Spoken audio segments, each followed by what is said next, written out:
I'm back, baby. Hi there guys, and welcome back to Dad Plays Stuff and another episode of the Comprehensive Guide series.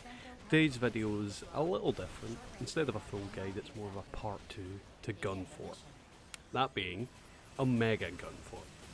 Now, if you're just starting the game and looking for an in-depth analysis of the Gunfort boss itself, go down below and follow the link I've left in the description. And before we get into it, please leave a like, a comment, and subscribe. Now, Gunfort Omega is one of the new bosses released alongside Zurich Raw, and multiple other Omega class enemies. He follows a standard moveset of the original Gunfort, with some differences. For one, his strongest attacks, namely his shield, are used more frequently and the damage output has been boosted significantly. As a result, not paying attention to the visual cues he makes will result in the unprepared being fragged, with quite a lot of ease. Now, the main threats in this fight are, as mentioned above, his shield, his massive cannon, his melee attacks, and last but not least, his AI reinforcements. Now, normally the AI are just floating ammo bags, but in the new Omega fights, they are a genuine threat, and my advice is to take them out as soon as you can. Ignoring AI in these fights can be a fatal mistake, because once they amass enough units, they can take your VP down with relative ease. That's not to say they aren't as fragile as normal, but ignore them and I assure you, you will regret it.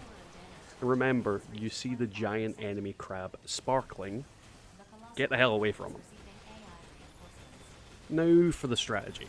Obviously, if you can go with other players, targeting the knees, the belly, main cannon, after its barrage, you've finished, are all very solid strategies.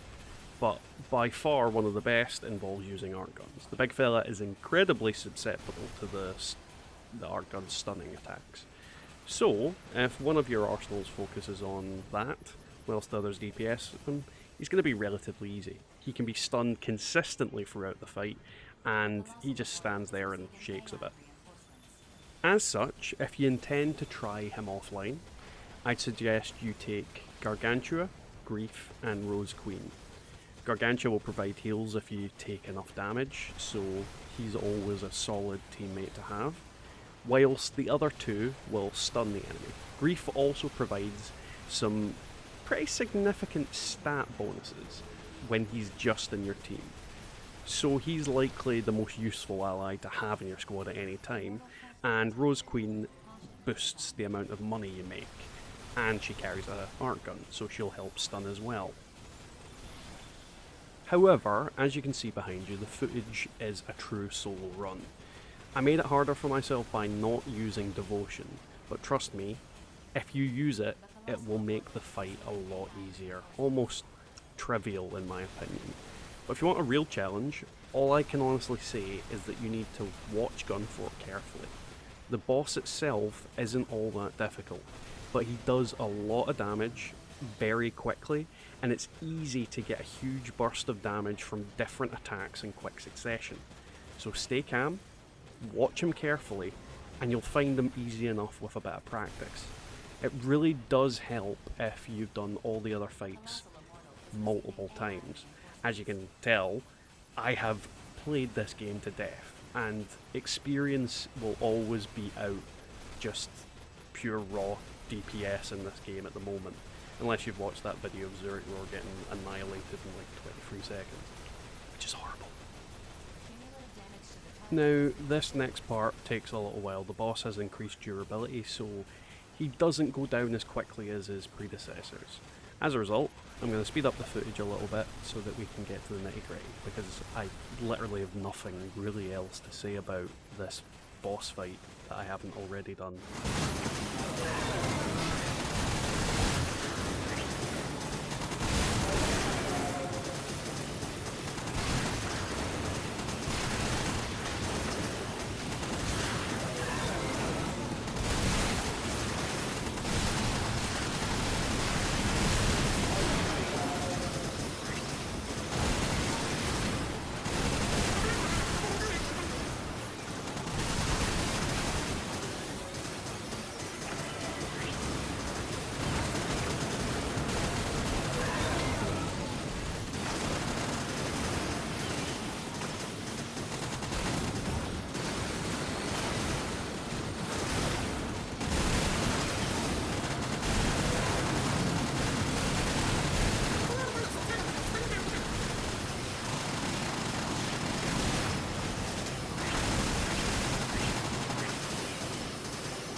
So guys, as you can see, the blueprint from this boss is a piece of armour, namely the Siegfried set's legs.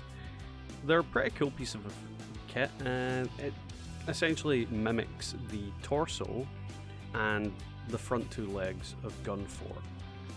So it's a pretty damn interesting piece of armour, and we'll see how it does in terms of combat in the future. Still a lot of testing going on and that kind of jazz, but it does give a boost to jumping. Again, not a huge amount of utility in that at the moment, but we'll see in the near future if that becomes something usable in some way, shape or form. Either way, it looks interesting, and it's definitely a good addition to anybody's collection. So, that was the video guys. Thank you very much once again for watching. Please don't forget to leave that like, comment and subscribe. And catch us next time when we will cover, I think, Nightmare? Which is a bit of a pain in the arse, I'll be honest. Anywho, good night guys.